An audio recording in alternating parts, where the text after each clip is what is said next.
তোমরা তো সবাই জানো যে আমার ক্লাউড কিচেনের অর্ডার রাত 8টা থেকে সকাল 8টা পর্যন্ত আমি নিই।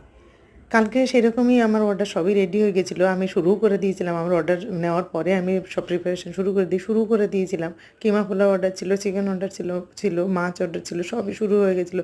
এর মধ্যে আমার পরিচিত কাস্টমারের ফোন এলো, তার বাড়িতে নাকি হঠাৎ করে গেস্ট আসবে এবং আমাকে মোটামুটি দম পোলাও দুপুরের জন্য রেডি করে দিতে হবে। তো আমি তো পড়ে গেছিলাম একটা মহা সমস্যায়, কারণ টাইমের একটা ব্যাপার আছে। টাইমে কাস্টমারকে খাবার দিতে না পারলে তো তারাও কমপ্লেন দেয়।